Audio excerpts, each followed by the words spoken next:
Welcome back to the podcast, everyone. Today, Susie and I sit down and talk with Brad.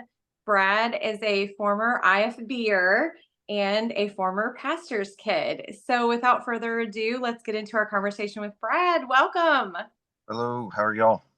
Good. Good. We're so glad you're here with us, and we just really appreciate the Be here. chance to talk with you. And so you had started to tell us you knew Jenny from the olden days, from way back, Yeah, huh? You yeah. guys go way back. Over 25 plus years now. Oh gosh. I know. Now I feel old. That's like my kids earlier were like, my daughter's like, you look like maybe you're 32. And I was like, thank you. That is very, Love that for you. I know.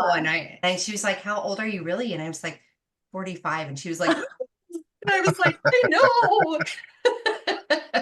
Oh my gosh, that's funny. Yeah. Oh my gosh. So Brad, take us well, first of all, tell us how old you are and where you're from, and then give us kind of a little overview of your IFB experience. All right, I am 42. I'll be 43 this year. I have just recently moved from Alabama to Murfreesboro, Tennessee. Love it. Love the South. Raised in the South. Love it. So let's see about the IFB. I was obviously born into it. My dad was a pastor, and so many things as just early in my memory of church people, pastors themselves, just things that has happened and that I was introduced to at a very young age really put a brick wall up in my life. Like, okay, I can't trust anybody. I can't do this. Well, I don't know if you remember this, Jenny, or not, but when I say is raised in the South, I think you might remember that, we lived in Louisiana, and my dad pastored there for quite some time before going north up in Michigan. But I was 8 years old, and we had 3 or 4 deacons, but the head deacon's name, and I don't, I'm just going to be honest with you. I'm not trying to be rude or mean, but I don't care if this gets to him or not, was Landon. And he was the head deacon. And he's messed up, like seriously messed up. He had a son, his name was Larry. At this time, Larry was probably in his 30s, but for 2 years, he molested me. Oh. And it all from 8 to 10, and I'll get into some pretty personal details of how it was then. From 8 to 10, I was threatened by his son's name was Larry. You can't tell your dad, you can't tell your mom, this can't come out. If it comes out, I'm going to kill you. All this other stuff as an 8-year-old boy, and this big old, to me at that time, tall man, you know, saying these things really struck home. Like, it scared the mess out of me. It really scared me. Yeah. So for 2 years, I didn't say anything, did not say anything. I'll go back to more of that here in a second. But me, Jenny, Jeffrey, my brother, and David, my other brother, we went camping, and it was on Landon's property right behind his house there. And we go catfishing and all this other stuff. Well, I got tired, went to the tent, and my oldest brother, this is how it all came out. Jeffrey was keeping an eye out, and I told him, hey, I'm going to bed. Well, Larry walked in behind me, zipped up the tent. My brother threw his fishing pole down and said, Brad, what's going on in there? And he would not stop until, it was open. Well, my brother Jeff knew. And he said, okay, we got to tell mom. And I told Jeff, I'm like, no, you don't understand. This is what's going to happen to me if we tell mom, if we tell dad, if we tell whoever, this is what he said he's going to do. Well, Jeff made me tell my mom. And she was just broke. Mom was just absolutely broke. She had no idea. She had no clue that this stuff was going on. Oh, man. Well, it gets A lot of people say that's horrible. Well, it gets worse than this. So go back into the situation of, from ages 8 to 10. It was very lonely. Yeah. My attitude started changing. At 8 years old, I didn't know what was going on at 8. I probably didn't find out what was really going on probably around the 10-year mark. I started figuring out, like, okay, what he's doing to me isn't normal. Yeah. This isn't right. Like, I started having that feeling about a year and a half to 2 years in, right before we got caught. Yeah. He got caught. Yeah. I Well, like that you put it that way, because that's the truth of it. He got caught. yeah, yeah. And, he would lock me in closets. He would go to church meetings with our church would go up to South Carolina to this camp meeting every year. And he would always want to be roomed with me. Out of everybody, he's like, "Oh, put Brad in the room with me," whatever. But the way that he lured me in was he worked for a candy company. And at 8 years old, I'm like, "Oh man, Larry, let me get some candy from you." He's like, "Okay." He said, "I tell you what, I'll pay for it, just don't eat it all in one night," kind of thing. So that kind of got me hooked. So every Sunday evening after church, he would bring his candy truck to church and invite kids in there.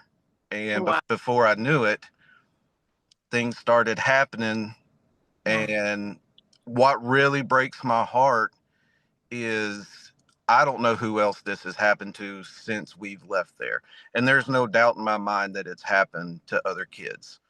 Well, and even happening at the same time as you. If he brought Yeah. a candy truck, what a bastard. Wow. I'm so sorry you went through that. And where I've had my own stuff that happened. And what's interesting is that you can look back now and you see all those red flags, like where he was doing that stuff. And even the like luring you in, like you said, and the candy, and then like the threats, and even I'm sorry, did you say that when you go places, he would request to be in your room?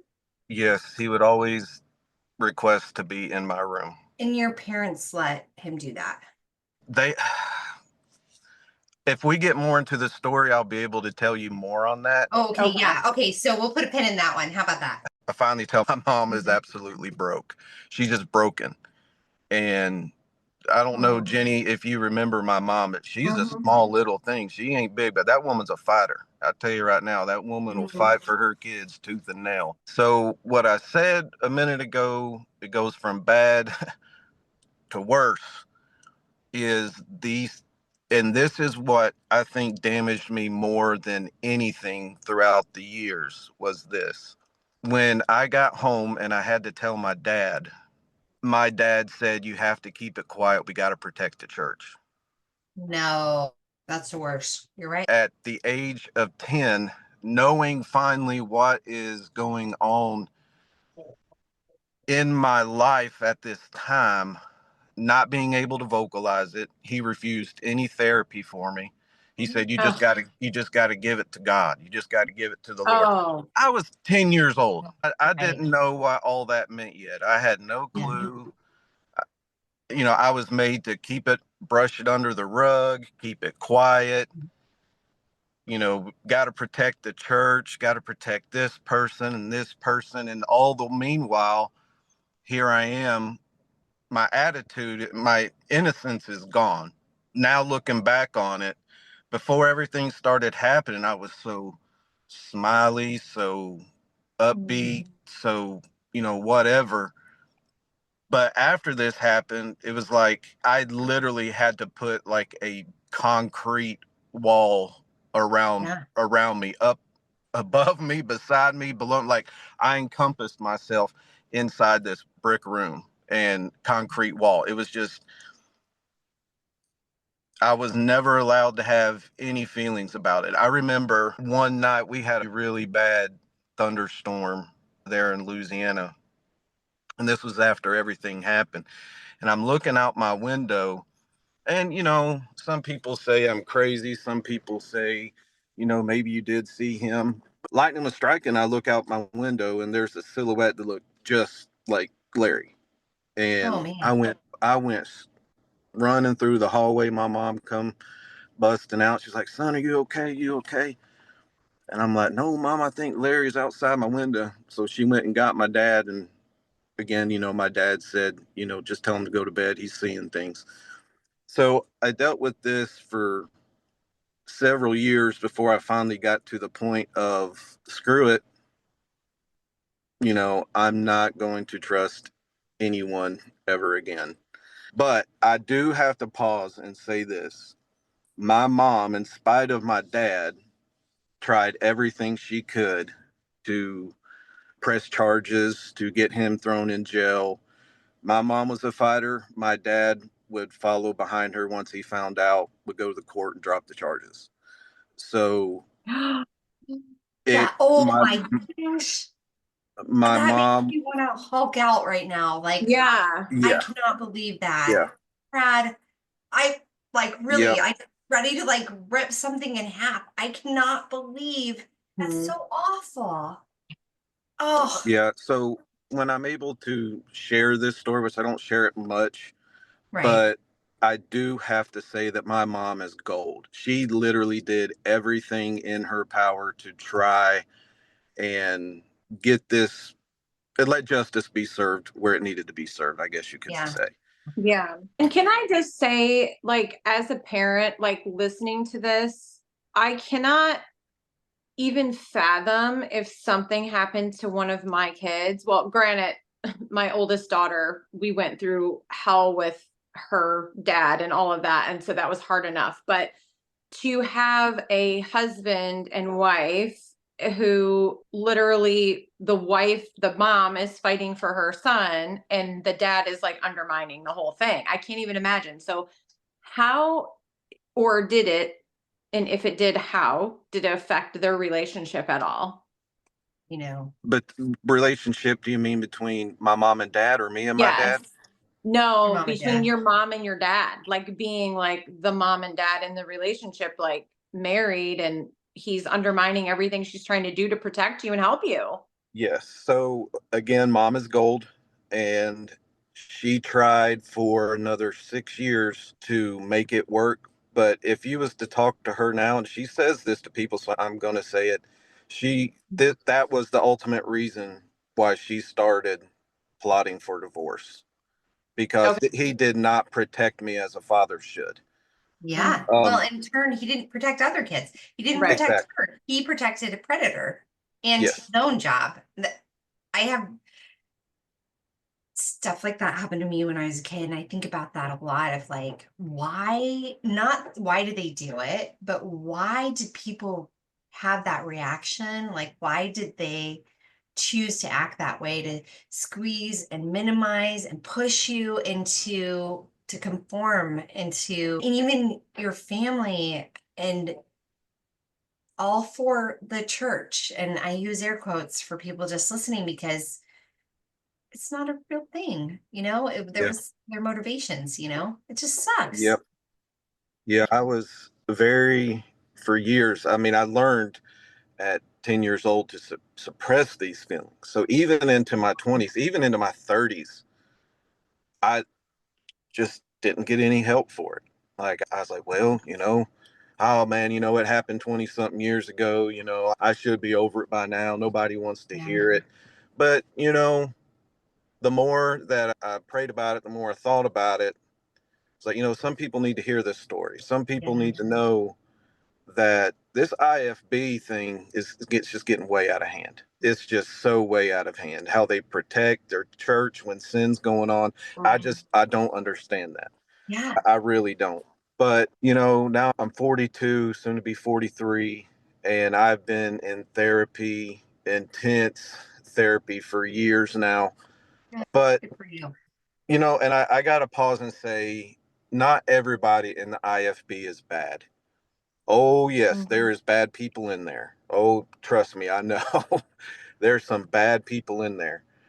But, and I don't hold any ill will towards anybody. Like, I've finally gotten to the point in my life where I'm able to forgive Larry. I am able to forgive Landon. That doesn't mean that I'm going to go out to eat with him. That's just not going to happen. But, I've gotten victory over a lot of things. And I really feel like I've seen what true Christianity is, and it's not in the IFB. It's not in that realm. I'm sorry. You can have your standards. You can have what you want. The true Christianity is just that relationship up and down. The IFB has this brotherhood relationship. You got to preach better than the one before. And Jenny, all this. And, it's nothing but a show.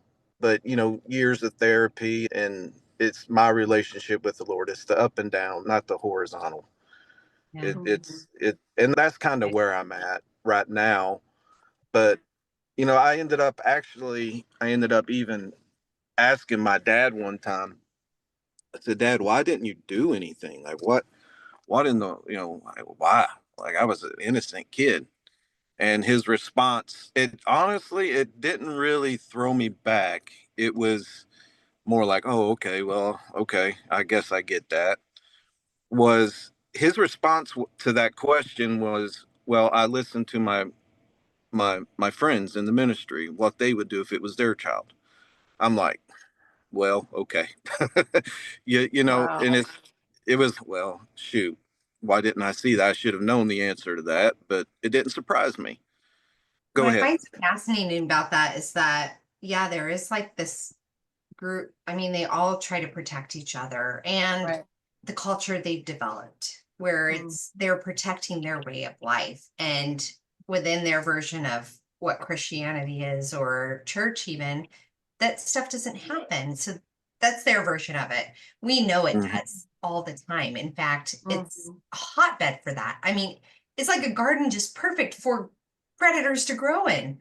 I It mean, is. and there's way more predators than there is any good people. But you're right. Sometimes there are good people in there. I know I'm mixing metaphors with my garden stuff here, but Yeah. Yeah. the thing is that it is, you never see someone in the church who goes to, like, if you'd gone to your dad and said, I know Larry just robbed a bank, he would turn him in like that. But somehow, Mhm. Right. for some reason, sexual assault and mistreatment is so different than other types of air quote sense, I mean, I think Absolutely.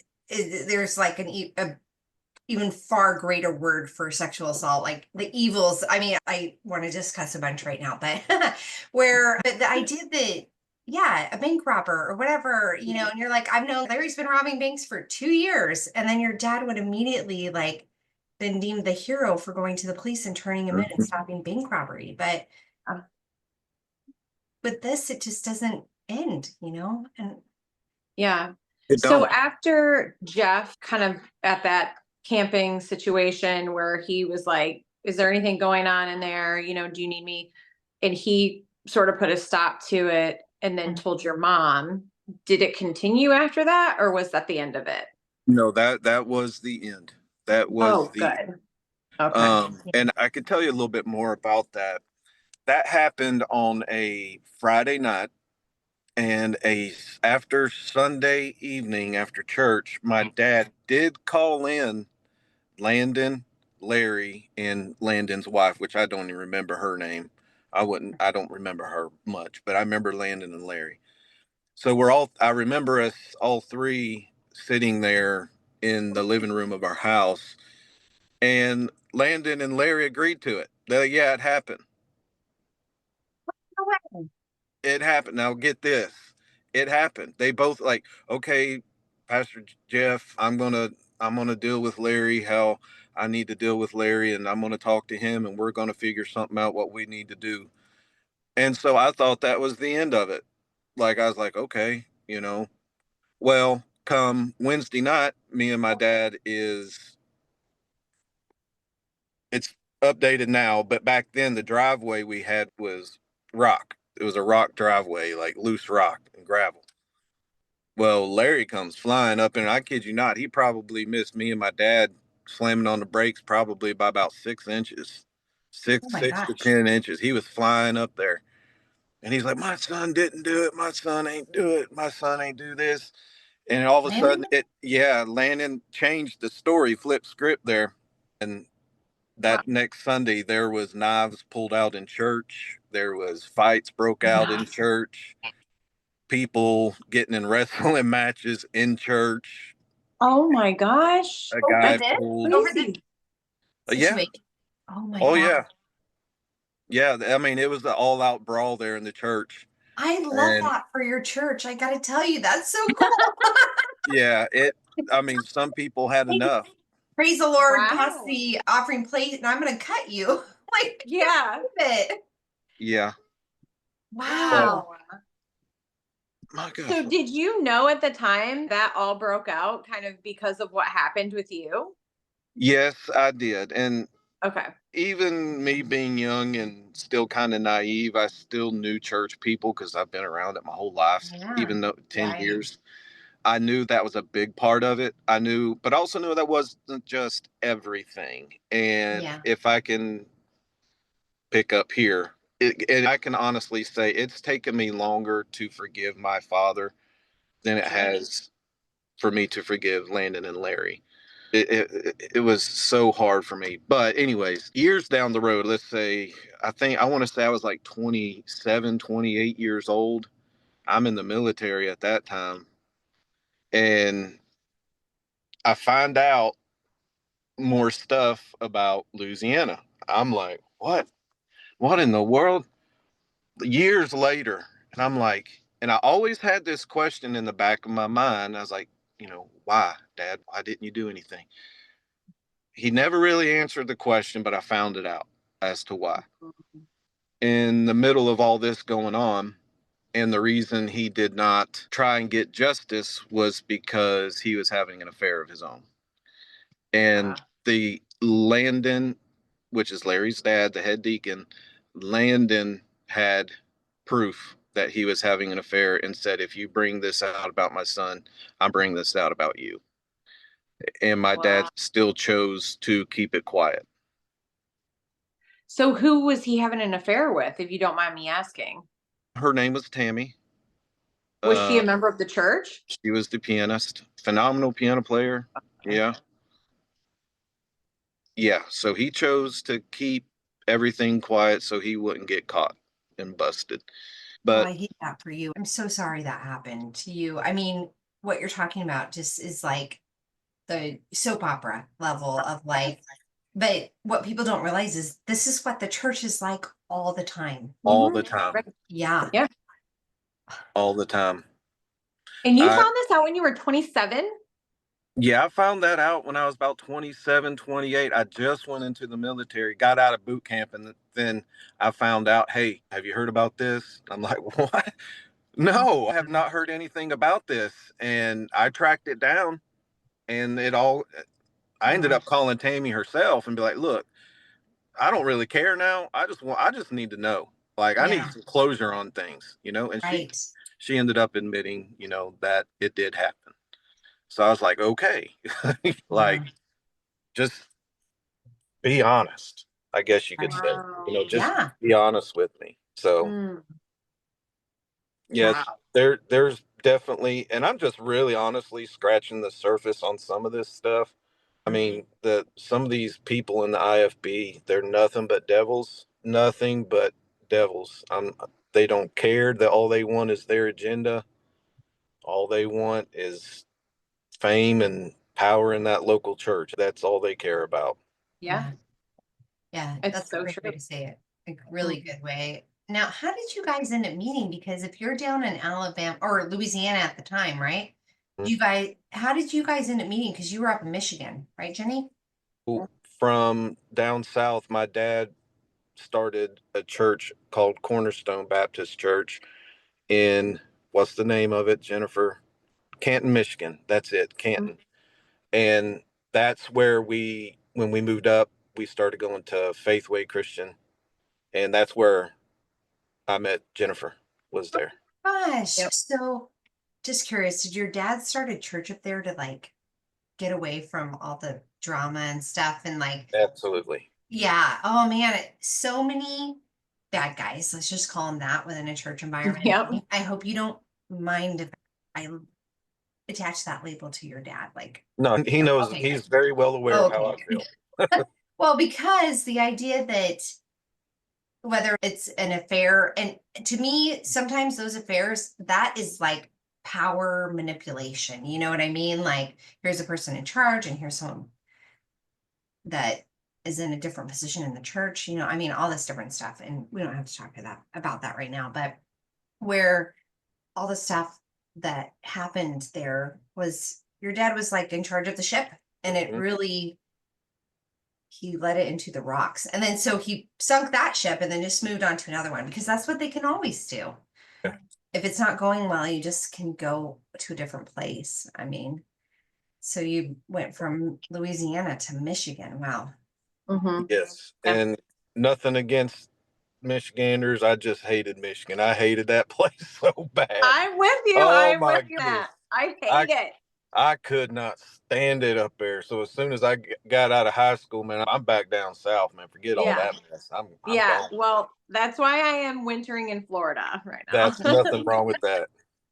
So, but how old were you, Brad, when you came to Michigan? Were you like 12, 13? Team. It was halfway through my freshman year, I think. I think we came in halfway through the year there at Faithway, and we ended up finishing the year there. Yeah. Yeah. And your brother was in my class. Yes, him and Katie, his wife. Yeah, they were both in your class. Yep. Yeah. I know they got married right out of high school, like at They 18. did. I thought that was the craziest thing. I'm like, oh my gosh, but they're still together. I mean, They're good for still them. together. Got 6 Yeah. kids and beautiful Oh my gosh. grandkids. Wow. Wonderful. They're doing That's pretty awesome. Good. Good. So can I ask one more question before you move on to like, how did you get out of all that? Like, that's, I would love to know. And like, how did you heal from this? But your siblings, how did they react? Like, we know how your parents reacted to all of that, but like, I have to tell you, I love that your brother didn't just walk away from that tent. He really took a stand right there and just good. listened to his intuition and like knew something was wrong, and he stood up for you. And I love that. He did. Me and Jeff don't agree on a lot. My oldest brother, we don't agree on a lot. We have our issues. He's somewhat of an IFB, but I tell you what, if I knew I was in a bind, I knew I could call him right now. And him the same. We're brothers, and we're going to be brothers till we die. So, yes, he did not walk away. He did what he had to do to make sure that the situation was dealt with right then and there. Yeah.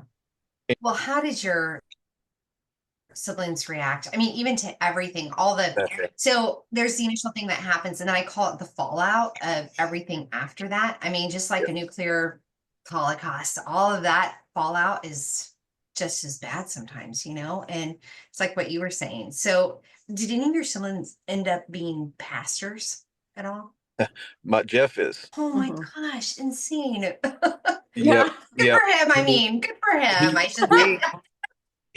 He is a pastor. Actually, not at the moment. He's not. I'm not going to get into detail of things. It's not his fault. But if he ever wants to share it, he can share it. But as of right now, no, he's not a pastor, which I don't blame him right now because IFBers. But Right. how did my siblings react to all this? We'll start with my sister. She's the youngest of it all.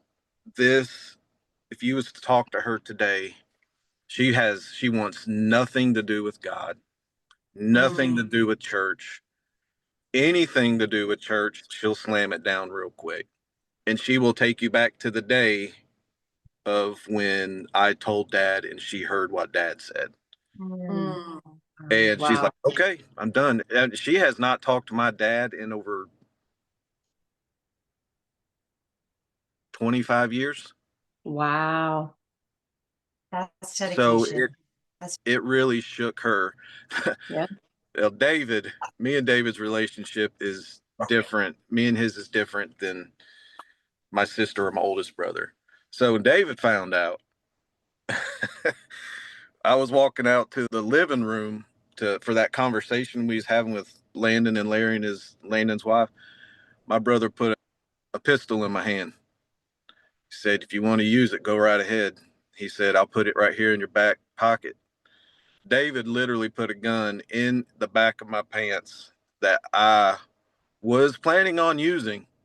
Wow. I was planning on using until my mom found it. My mom, she did not yell at me. She did not do anything. She just gently touched my head and said, "Son, give me that gun." She's like, Wow. I can hear it. I can hear it." Because I was playing with the trigger a little bit. Just give me the gun. It's not worth it. So David, that's David's answer. David is David. Yeah. I love him. Love my brother David. He's so wonderful. And then Jeff, he's the one who's always been so level-headed out of the six. Yeah. It's a little bit more controlled. And he, looking back now, me and him, we still talk about things that happen still to this day. And he was just so level-headed about everything. And it was like I couldn't really get a reaction from him because that's just who Jeff is. Yeah, and David's just the opposite of that. David's completely opposite. David, Which I love that though, because like David is super passionate and he is like, I am here for you, bro. Like I'm doing this, but Jeff was there for you in a different way. He Yeah. was. And they're both there. They're both there for me in their own different way. Yeah. But David's way is, I'm probably more like David than I am Jeff. I am not a level-headed guy. I'm a very passionate, like fulfilling man. Just if I feel it and if I believe it, you ain't changing my mind. This is what I'm gonna do, kind of thing. So, but yeah, that's kind of how the siblings were. It probably hit my sister the hardest more than anybody, just for the fact where she is now, which I don't blame her. I don't blame her at all. I've seen it. She's seen it. She's been through some crap. So have I. It actually brings tears to my eyes, each of your family's reactions, because in some way that is healing to you in the moment, but also then healing later. I know in my own intensive therapy and the stuff I've done, I've had those moments where I think I want to bring justice into my own hands and I can make it work, man. And then though, to have someone like David that shows you this is valid enough for this level of action. And then though, to have your mom help you just gently step away from revenge, like is so all of it's so beautiful. And I love that you had people in your life that did that for you. Like I just do it in therapy with myself and like my therapist being like, okay there, dear, you cut that out, like no revenge, but so I love that you had people who do that for you. I mean, my husband's like that too, but family wise, I don't have anybody like that. So that's pretty cool. Yeah, they were great. They were really good. I think the other question was, you want to know how I kind of healed and got over all this stuff? Well, and how you got away from it. Like you don't go to the Baptist church now. Yeah. Right. How'd you get out of the IFB? The cult. Okay, let's start there. Okay. I got out of IFB probably early 30s was when I was fully out of it. Yeah. So it's been about 10 years now, where I was just like, no. I started hearing things about other kids being molested and pastors raping girls and nothing being done. And I'm just like, I can't do this. Just the attitude of the IFB. It's just not Christ-like. Right. The Bible, the Bible clearly states on what you're to do if you harm children. I mean, Right. and I believe it. And I just had enough. Yes, I got questioned by my dad. I got questioned somewhat a little bit by my brother. It's just very minor with my brother. But there was other people I knew in there like, why aren't you going to a Baptist church? Well, you got to sit down. Let's talk for about 3 hours. And let me tell you, like, oh, no, I ain't got that kind of time. I was like, well, if you want to be in there, that's fine. That's your decision between you and the Lord. But me, I'm out. Bye. I ain't never looked back. Peace. I'm gone. Right. I'm leaving. It just got to the point where I was just sick and tired of the legalism, the Pharisees, the attitude, the covering up, I just couldn't do it no more. So that's Right. how I got out of it. I just had enough. I was like, all right, I'm out. Yeah. So when you got out, did you have a period of time where you experienced what we call deconstruction? Yes. Okay, yeah. Yes, I did. So let me elaborate on that there for a minute, Jenny. Okay. So when I left the IFB, I went to a non-denominational church. Oh my gosh, I thought people were going to hate me for life. Yeah. Well, I was going just to get away from the IFB. I was like, okay, I don't know where to go from here. I don't know what to Yeah. do. Yeah. Like, all right, well, I'm definitely not going to an IFB church, so we can mark that off the list. So I'm going to go over here to this non-denominational church.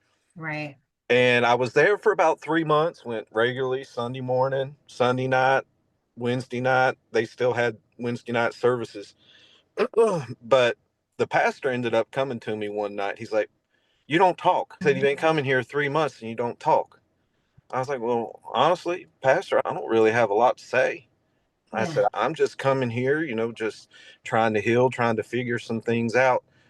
And he's like, well, if you wouldn't mind, would you come to my office on Friday and, let's sit down and talk? Well, like, sure. I mean, if you got some time, I was like, that's fine. I kid you not, Jennifer. This man sought me through that deconstruction process. I began to tell him things that I've told y'all, other things that we don't have enough time to go into. Yeah. But he sat down and he literally was weeping. He said, no wonder you're so messed up. And he meant that in a good way. Yeah. Yeah. Like, he's like, I understand. Oh my goodness. And he took my hand, and for the next year, I never joined his church. Never did. Never joined it, but I go there faithfully. And once a week, sometimes twice a week, he would, you know, take my hand and be like, okay, this isn't right. The way you've been taught, this isn't right. This is what the Bible has to say about it. And this is what the Bible is saying about it. It was like this whole rewiring process in my brain. Yeah. Right. It was so chaotic in there when I left. I was like, okay, I don't know anything else but this, but there's got to be something better, Yeah. and that pastor just took so much time with me and really brought out the Bible and its true content and what it was trying to say, and really healed me and got me on my feet to a new Christian. This is Christianity where I believe I am now. Yeah. Well, it's when you were first talking that this pastor took you aside after you've been there 3 months. I'm so conditioned to believe that what he was about to say was, we need you to leave. You're not participating, or even more nefarious is, if you're going to be here, you need to join the choir, or Yes. why don't you come to our men's ministry, or like start doing something? We need someone to mow the grass, Yeah, I was all thinking the those same things. thing. Right. Yeah, I was thinking that. Yeah. Yeah. And so to find someone kind who is just nice to you, Who didn't have an amazing. agenda. Right. No, Yes. he had no agenda, and not one time in all my time going there and talking with him in his office did he ever say, when you going to join the church? It's like, hey, Not we noticed one your time. tithe. Your tithing is not up, or whatever. Oh my gosh.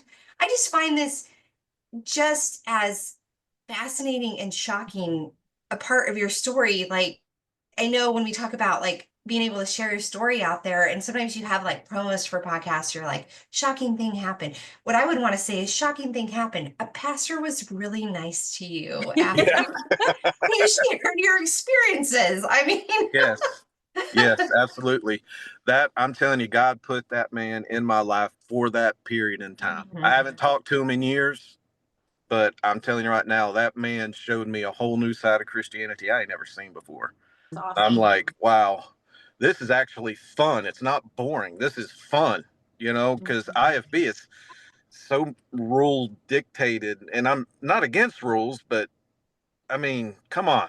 Like, it's just some of these rules are man-made rules, yeah. and I firmly feel that serving God is not supposed to be boring. It's supposed to be fun. And this Right. guy showed me a whole different side of Christianity I ain't ever seen before. Oh It my was gosh. fantastic. That's great. Well, and Jenny, I might have said this in one of the other episodes. I feel a lot like church sometimes is like a dating relationship. And for years and years, you were with someone very abusive. And then here you meet other people that are not. Like it does change things. And you're right. The rules in so many of these places, or maybe all of them, I mean, let's be realistic, they're arbitrary and asinine that have nothing to do with being a better person. They're just to get you to conform to what they think a good person should be, which is, I don't know. Yeah, Yeah, Yep. it's mostly like image based, really. Right. Absolutely. Yeah. And the Absolutely. check mark system. Oh, I went Sunday morning, Sunday evening, Wednesday night, Thursday night for visitation, Saturday for choir practice. And then Soul winning or whatever. right, Yeah. yes, yeah, youth group. I mean, like each night or an afternoon and evening and stuff could check a box, and then you got like so many of the Bible studies and stuff going on, and it's it becomes a hamster wheel of nowhere, So you went there for a year and a half with kind people, and then this was still in the South. No, And this was in Michigan at that time. No, I'm sorry. I'm sorry. That was in North Carolina. So yes, that was in the South. Yep. Okay. That's so cool. where are you at now with everything? Like, and you said you started going to therapy and healing, and I mean, Yes. I really believe that God sent me my therapist. I go to a Christian therapist. Their whole company is called Eagle Counseling, Christian based. His name's Coleman. And Coleman is just he's so Christ-like. Like he's so gentle, loving, Mhm. understanding where I'm at, not judging, all that stuff. I've been with him for a long time and still seeing him regular basis.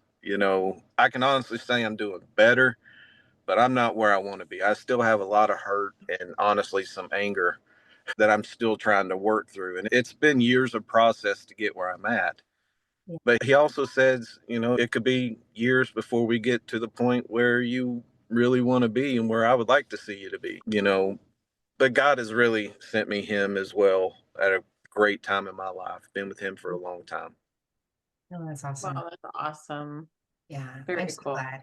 I feel like the compassion that you had before the pastor, and then compassion now, but like paired with science and helping overcome PTSD and just the trauma that you experienced. I love that you're getting healing for that, the physical, emotional, mental, and all of that. That's Yeah, when I became of age, I'm like, and I started getting away from the IFB. I'm like, I'm my own man. I ain't got to ask my dad's permission to go get counseling or therapy. I was like, so I'm just going to go do it because I know I need it. My mom so gently all the time. It's like, son, have you been to any therapy yet? He said, you bet you've had a rough life, son. I just want to make sure that you're able to talk about it. With her just being so sweet and such gold mom, her encouraging me, I was like, yeah, I'll go. So years down the road, I'm better than I was. So that I can't say anything bad about that. So if you were to say something to people who are listening who are still stuck in the IFB, what would you say to them? Honestly, Yes. get the hell out. love it. It's straight to the point. It's exactly Yeah. what Get we would the say to hell you. out of there. Yeah. Get out of it. I'm telling you, IFB back in the day used to be a good thing, but it has gone so corrupt. It Get has. the hell out of that. That ain't God. I don't care who's up there preaching. It ain't God. Yeah. So people who were raised in the IFB, they're like, okay, well, if I get out, where do I go? Right. And it's kind of that like you're sort of a fish out of water, right? I've been there, and going to a non-denominational church did seem like the right thing to do at the time as well. And yeah, I mean, what would you recommend to people? I would recommend as what I'm just going to say what I did. Yeah. Yeah. Okay. I'm just going to say what I did. I looked up other churches in the area. Okay. If it said Baptist on it, sorry. I'm not going. You can forget that, but I would find names and, do research on them. Like, okay, you know, what Bible they use, what's their dress code, all these things in my brain, like, okay, if a woman wears pants, she's going to hell. If a woman wears red to church, she's going to hell. So, it's like, okay, so I have all these questions, like I don't know how to get them answered. So I just started, you know, looking up these things myself, like what is Yeah. their code, what is their plan of salvation, all this stuff. I was like, okay. And come to find out, a lot of these non-denominational church believe a lot like Baptists, just without the Mhm. legalism and Pharisee Right. and the covering up. I'm like, well, my dad always said if you go to non-denominational church, they're going to split hell wide open. But they believe everything that Mhm. I believe, Yeah. and they don't cower down from it. They've learned to love people where they're at, because we're all in Yeah. different stages of life. We're all Right. in different areas of life. And that's one thing that I've learned to do, and that I thank God that get me out of that, is learning how to love people right where they're at, because we're all Mhm. facing battles that you can't see. Yeah. Mhm. So, in the IFB, it'd be like, oh, you got a mad look on your face, you're being grumpy, you're mad to the pastor, you're going to split hell wide open. Mhm. Yeah, it just don't make no sense. Yeah. But I would encourage people to do your research. There is churches around that love people, and that want to see people brought closer to Christ. They're out there. You just got to do your research. Is it scary? Yes, it's definitely scary, but it's worth it in the long run. I've never been so free in my life as I am right now. I'm, Okay. I feel free. I'm not under anybody's thumb anymore. I still have my rules, I have my beliefs, I have my convictions, Mhm. but I'm not under anybody's thumb. I'm not, Yeah. this is between me and the Lord. Mhm. Yeah. So do you still have a relationship with God at this point, or? With God?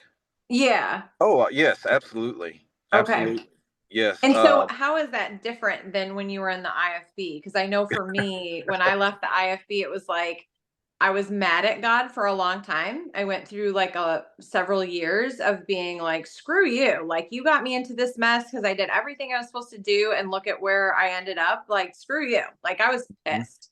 And then I forget what happened, but something was going on, not like necessarily like in my marriage with my current husband, but I don't know. We were just going through like a hard time. And it was like, I felt like I needed to go back to church, but I definitely didn't want to go to like an IFB church. So went back to church and came back to God organically. And it was like a totally different experience at that point. Cause it wasn't like, I was obligated or I was told to do this or told to do that. It was like this draw that was a natural, like organic thing. And then the relationship just kind of developed into something totally new and better than it ever was. So, did you have like a similar experience? Yes, very similar as yours. The only thing that might sound different between yours and mine was I continued to stay in church. But Okay. I totally understand at the same time why somebody would be like, I need a break. Like, I need a break. I totally understand that. I just didn't feel like that's what God wanted me to do at that time. But Mhm. this pastor that I was told y'all about here, he said something to me that totally brought a new light into Christianity for me. He said, Brad, when you were young, was you made to read the Bible? I was like, yeah. He's like, did you want to read the Bible? I was like, no, not really. And he's like, okay. He said, now that you're at where you're at and you see Christianity in a new light, he's like, can I just need you to be honest with me? How often are you reading your Bible? And I said, every day. He's like, do you want to read your Bible? I said, yeah. He said, it's this from being demanded to wanting to. There's a difference between being demanded to do something and then loving God so much that you want to do something. The IFB is so demanding, and they have these rules. If you don't meet these rules, you are a failure. You are a failure. But this guy, taught me the more that you fall in love with God, the easier this life gets to do the Christian walk with the Lord. So that was huge. The way that clicked over in my mind was like, because I was just the IFB, I was told if I don't do this, oh boy, I'm in trouble. But he eventually led me to the point where I wanted to do these things. Like, serving God is a pleasure. It's a joy. It's not a rule of thumb. It's like, here you go. This is the Christian life. Enjoy it. And that's one thing that I have learned over the past several years is the Christian life can be fun. It can be. Wow, I love that. So now that you are out of the IFB and you are doing the work, you're going to therapy, how has what happened to you, like, has it affected your relationships at all? Like, in later on in life, how did you navigate that? Where are you at now? Yes, that is a tough question, Jennifer. Yeah. But that's a good question. And I'm going to be honest. I have had failed relationships. My first wife, I ended up having an affair of my own. Mm. And boy, did I think I thought the IFB was going to kill me. I did. And, I regret that. I'm very ashamed of that.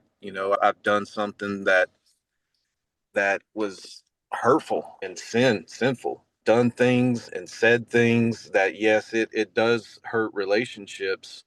A lot of my relationships, I'm not going to go into detail on all of them, but from where I was back then to where I am now, I've learned how to, like I told y'all in the beginning, I learned at a very young age to suppress my feelings, to not talk about them, to, brush them under the rug, let it go. To where I am now that, through therapy, I'm able to talk about, Yeah. how I feel. Is it still a struggle for me? Yes, I still struggle with it, but I am able to talk and build better relationships and friendships. Over the last 10 years, God has brought friendships in my life that will be here for the day I die. I know that for a fact. And so from where I was to where I am now, yes, it's so much better. Learn how to communicate properly and trying to do better in all areas. But yeah, that's a great question. I like that.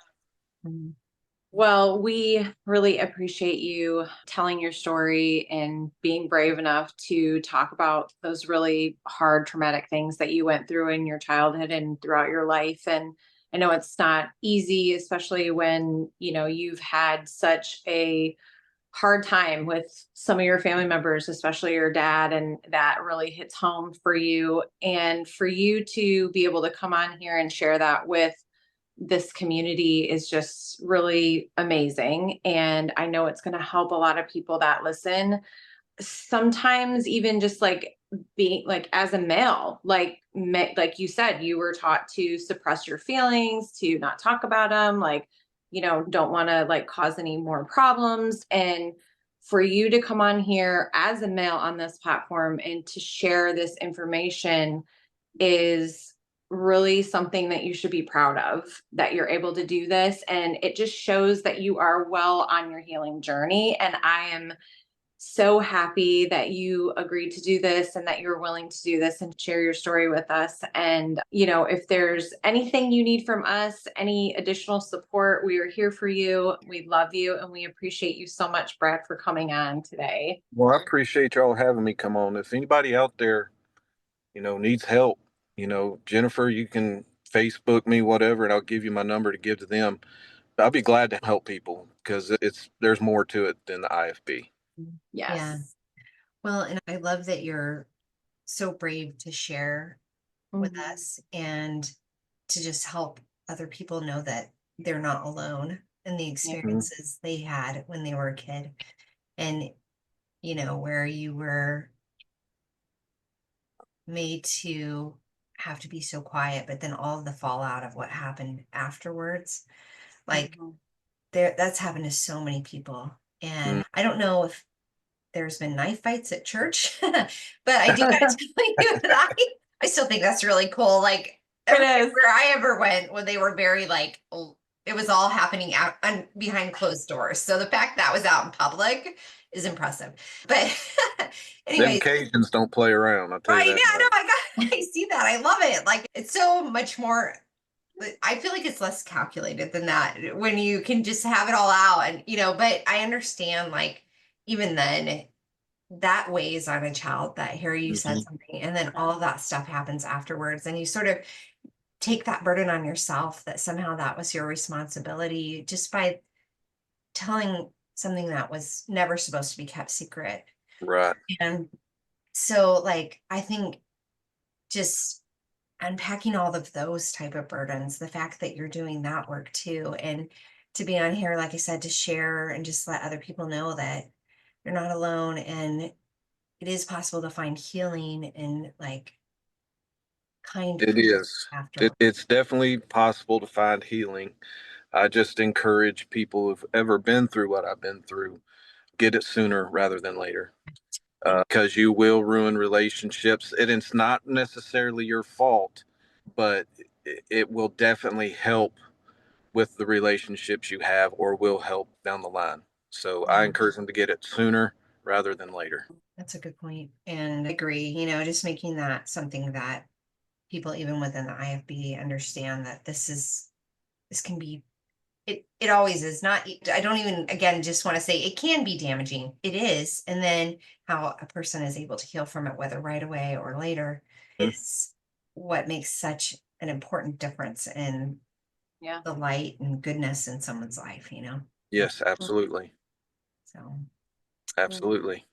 yeah, we do. We really appreciate you coming on. And is there any last things you want to say? Like, is there any social media stuff or links or anything where we can find you? Or like you said, Jenny knows where you are on Facebook, but Yeah, all I got is Facebook. I don't really get on social media much. That's just not who I am. Yeah. So I know everybody's on social media nowadays. I'm perfectly fine with not being on it. So no, not really. Yeah. Well, that's fine. That sounds like my husband. Like, he's like, here you are doing all this stuff. And then he's like the exact opposite of me. You just rather. Yeah. Oh my gosh. Well, we appreciate you coming on, Brad. Thank you so much, Jennifer. It's great to see you and talk Good to you. to see you too. Glad you're doing better. Healing is a process, you too. A journey to be experienced, not just a destination. You are not alone in this. It's okay to take your time, explore different perspectives, and find what resonates with you. Healing takes courage, and we believe in you. Together, we can enjoy the ride.